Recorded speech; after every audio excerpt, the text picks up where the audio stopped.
விடாமுயற்சிங்கிற இந்த படத்தோட அப்டேட்டுக்காக நம்ம என்னென்ன விஷயங்கள்லாம் பண்ணோங்கிறது நம்ம எல்லாருக்குமே தெரியும். அதாவது ஒரு கிரிக்கெட் மேட்ச் நடக்குதுன்னா அந்த ஸ்டேடியம் ஃபுல்லாக விடாமுயற்சி அப்டேட் கேட்குறது, அந்த பிளேயர்ஸ் கிட்ட விடாமுயற்சி அப்டேட் கேட்குறது, ட்ரெண்டிங்கான ஒரு வீடியோ போதுன்னா அந்த கமெண்ட் செக்ஷன் பார்த்தா ஃபுல்லாகவே விடாமுயற்சி அப்டேட் தான் இருக்கும்.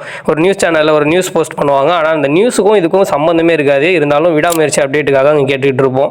அந்த நியூஸ்காரன் யாரா நீ சாலா அப்படின்னு பார்த்துட்டு இருப்பான் நம்மள. கடவுளே அஜித்துங்கிறதோட ஒரு டைமில் விடாமுயற்சி அப்டேட்டுங்கிறது தான் ரொம்பவுமே ட்ரெண்டிங்கில் இருந்தது. இப்போ ரீசெண்டாக அந்த படத்தோட டீசர் ரிலீஸ் பண்ணியிருந்தாங்க. இந்த டீசருக்கு அப்புறமா விடாமுயற்சி இந்த ஒரு படத்தோட ரீமேக்னு சொல்லப்படுது. அது என்ன படங்கிறதையும் இந்த படத்துல ஒரு படத்தோட ரெஃபரன்ஸ் இருக்கு. அதாவது நீங்க அந்த தம்ப்நெயிலே பார்த்திருப்பீங்க, இட்டுங்கிற படத்தோட ரெஃபரன்ஸ் இந்த படத்துல இருக்கு. அது என்னங்கிறதையும் இந்த வீடியோல நம்ம பார்க்க போறோம். இந்த படத்தோட டீசர் பார்க்கறப்பே நமக்கு தெரிஞ்சிருக்கும் இதோட விஷுவல்ஸ் எல்லாமே ஹாலிவுட் லெவல்ல இருக்கும். என்னடா இது ஹாலிவுட் லெவல்ல கொடுக்குறாங்களே நான் நினைச்சிட்டு இருந்தா, நான் அப்படி நினைக்கிற டைம்ல இருங்க பாயிண்ட் ஒரு ஹாலிவுட் படத்தோட ரீமேக்காவே இந்த படத்தை எடுத்திருக்காங்க. 1997ல ரிலீஸ் ஆன பிரேக் டவுனுங்கிற படத்தோட ரீமேக்கா தான் விடாமுயற்சி அமைஞ்சிருக்குன்னு சொல்லப்படுது.